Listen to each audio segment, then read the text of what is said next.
that's just a safety precautionary measure we want to do at the beginning of every class. When you put the hoop on the small of your back, you may think, oh, look, I've got all this space, no one's near me, and then you're going to go to your hoop and there's a wall or a friend or someone who's not your friend yet that you're going to hit. So hoop on the small of your back, and if you turn in a circle, that shows you how much clearance you need. So if at any time you're not sure if you're going to hit your neighbor when the hoop's on your body, you can at least turn and make sure you have enough clearance. So, and don't be shy to join me up front. I'm going to be doing some hooping, but also some walking around, so feel free to take the space that you need. So before we start, we're just going to do a little warm-up, focusing and centering. So if everybody wants to get in the center of your hoop, hands on the outside, and take a minute and close your eyes and just bring yourself to the present. We want to leave everything from the day, last week, outside the hoop. And to help us remain present, we're going to set forth an intention for our class tonight. That intention can be as simple as keeping the hoop up on your waist as long as possible, or it can be something a little bit more if you've hooped before, something specific that you want to work on or improve on here tonight. The number one intention that we all should have for class is just to have a lot of fun. So we're going to go into our breathing lift with the hands on the outside, nice and slow. We're going to bring the hoop all the way up over our head. And then we're going to push it down to the waist. So, again, nice and slow, inhale up. And exhale down to the waist. And one more time, nice and slow, inhale up. And exhale down, squeeze those shoulder blades and bring it down. Nice, we're going to roll back the hoop up over our head. So it's tucked right up under our butt, so you don't want it high. Right up under our butt. And lean back as far as it's comfortable. If right here feels good, keep it here and breathe. If you want a little deeper stretch, feel free to roll it back. Most importantly, just listen to your body. Whatever feels good for you, keep it there and breathe. This is our hoop back bend. And then we're going to bend our knees slightly, roll forward, bring the hoop all the way up over our head so the top of the hoop touches the floor in front of us. And then we want to look through the hoop, or if you have a smaller hoop, you may end up looking over the hoop. But you want your head up looking through. You want to feel that slight stretch in your upper back and breathe. And then we're going to tuck our chin to our chest, drop our head, let it hang, all the tension, everything draining out. Shake your head no, nodding yes. And then we're going to roll it back up nice and slow. Bring the hoop up over your head. And this time you do want it up on the small of your back for our side stretches. Hands pressing out like a W against the hoop. We're going to exhale and roll and bring the hoop up over your head, hand over your head, make a little shelf for your hoop and keep it here. You want to keep your hips, ribs, and heart aligned, or imaginary heart on the other side. So if you're all the way over here, you can see that my hips are lined up with nothing. You want to bring it up. It's a very slight stretch. Exhale and roll to the other side. Same thing here, hand over the head, little shelf for the hoop on your arm and breathe. Exhale and roll again. This time drop that inner hand, walk it down the side of your leg as far as is comfortable and breathe. Grab the hoop, exhale and roll to the other side, drop the inner hand, walk it down and breathe as far as is comfortable. Grab the hoop, exhale back to center, rotate the hoop back down around your waist, how we started in the center of our hoop. Holding the hoop still, we're going to open up the hips and pelvis with our big silly circles. So go ahead and trace the whole inside of the hoop. The sillier the better. We are not taking ourselves too seriously here, as we all have big shiny pieces of plastic around the waist. Bring it in, make it smaller and more controlled. Little hip rolls, little hip circles. And then the reverse direction, big silly circles. All the way around. And then bring it in and make it smaller and more controlled. Nice. And then we're going to bring it up to chest level. And same thing here, but we're going to deep stretch 4 points. We'll keep the hoop still. Front, side, back, other side. And now we're going to connect and smooth out these 4 points. Front, side, back, side. So we're isolating the chest and the rib cage. All the way around. Front. And try to keep that hoop still, no circling the hoop. Keep it as slow as possible. Back, side. Front, side, back, nice, reverse it, front, side, back, side. Smooth out those 4 points. Isolate the chest and the rib cage. Nice job. We're going to go ahead and bring that hoop back down to our waist. Roll the shoulders back. We're going to get set up for basic waist hooping. So we're going to start in forward stance. And also at any time anybody needs a drink of water, to shed a layer of clothing, whatever you need, go ahead and feel free to do that. So we're going to start with basic waist hooping. And just so we're all on the same page, we're all going to start with our left foot forward. So I'm going to show you guys what basic waist hooping looks like in forward stance, and then we're going to break it down together. This is basic waist hooping in forward stance. It looks like this. Is burning 420 calories an hour. So we're going to set up our posture, one foot slightly in front of the other, knees bent, pelvis tucked, head and chest up, hoop on the small of your back, hands in close. So though I know most of you have hooped before, we're still just going to go through the momentum drill one time, which looks like this. We're not going to move our body, but we're just going to go ahead and spin the hoop and let it drop. So go ahead, give the hoop a good push, don't move your body, and let it drop. This is just a step. Importantly, I want everybody to embrace the sound of the hoop dropping. It's not failure, shame, or embarrassment. It's learning and growing in progress. Personally, for me as a hoop instructor, I have the opposite mentality of most students. Most students come in, especially new hoopers, and what do you guys want?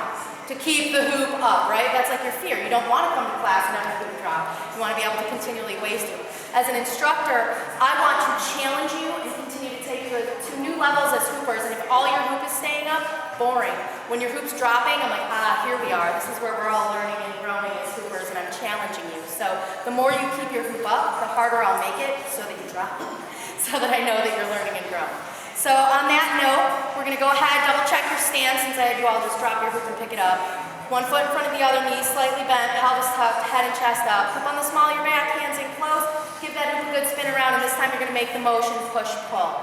So it's push-pull, push-pull, front and back, straight line. All right, so go ahead and give your hoop a good spin around, front, back, front, back. Remember to keep that posture. The second you start to lean, the hoop's going to fall. And remember to keep that speed, front, back, front, back. Nice job. Remember that the reason that the hoop is staying up is because of power points. This is an axis move. Everything we have in our Hoopnautica classes are either core moves or core axis moves or float moves. So when we're working on the core, these axis moves simply mean that you saw with the momentum drill, it goes around a couple times, right? But it's unfortunately not magically staying up. So that means we have to apply energy. Where the axis, the hoop is going around, we have to apply energy to the hoop to keep it going. With waist hooping, we always have 2 power points. Power points are just places on the body the hoop comes into contact with that we have to apply energy to keep the hoop in its desired plane and to keep it even and level. So you guys are all doing awesome, so I am going to troubleshoot you and also challenge you. So the power points for basic waist hooping and forward stance are located on the front and back of the waist. Right now, most of us have our left leg in front. The front power points lined up with the leg in front, above the hip bone and slightly in towards the navel. That's where we apply energy. We push into the hoop. Push, push, push, push.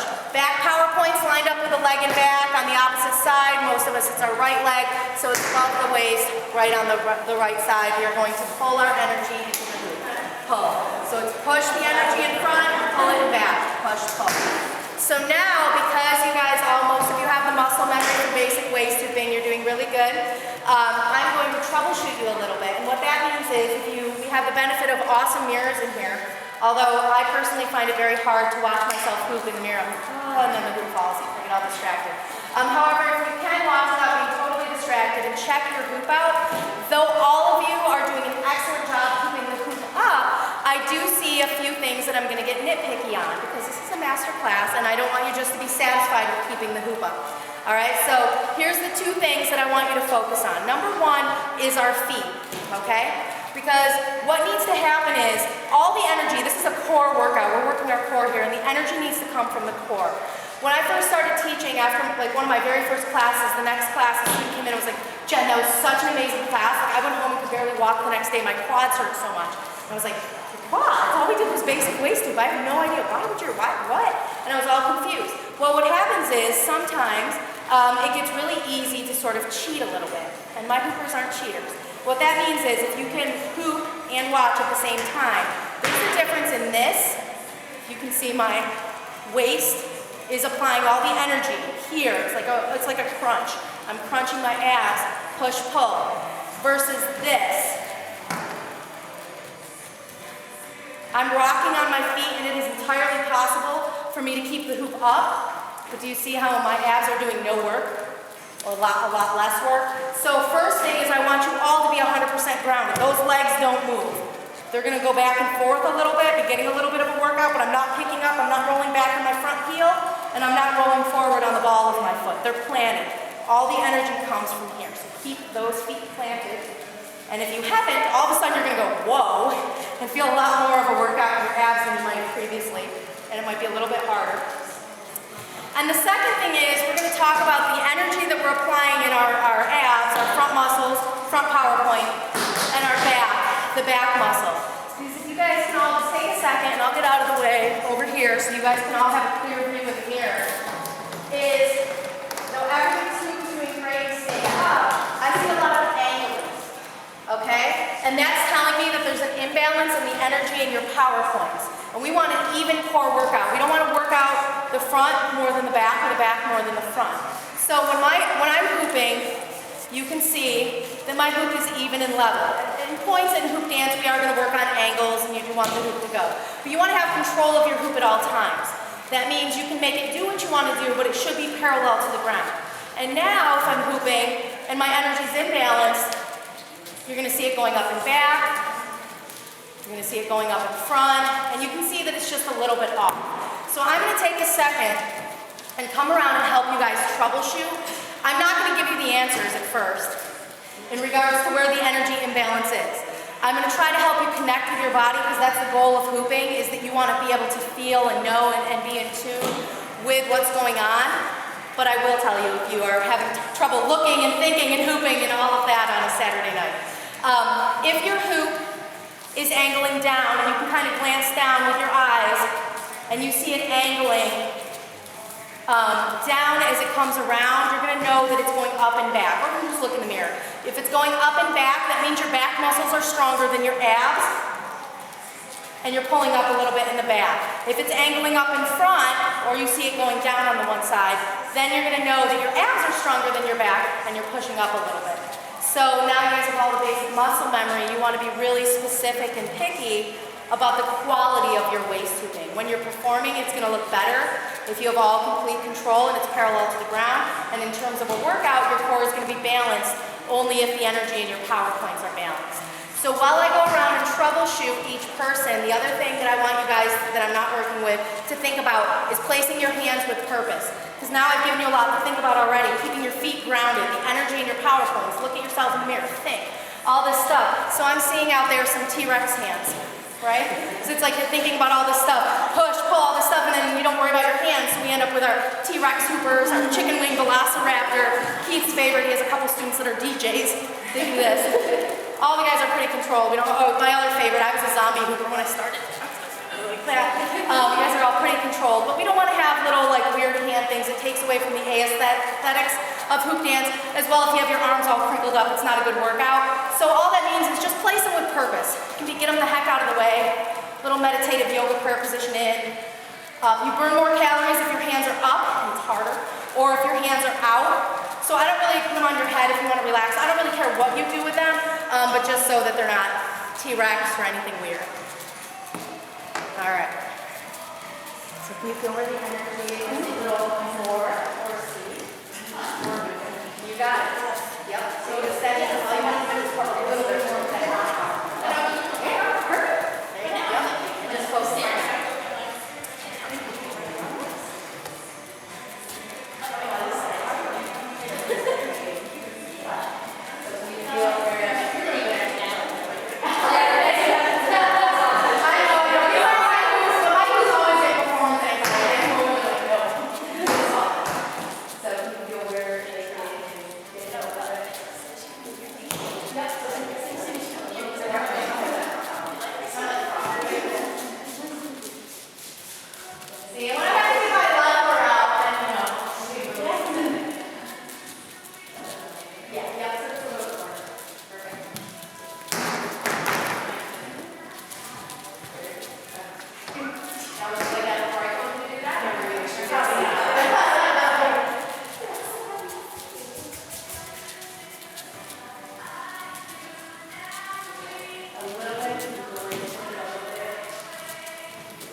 just a little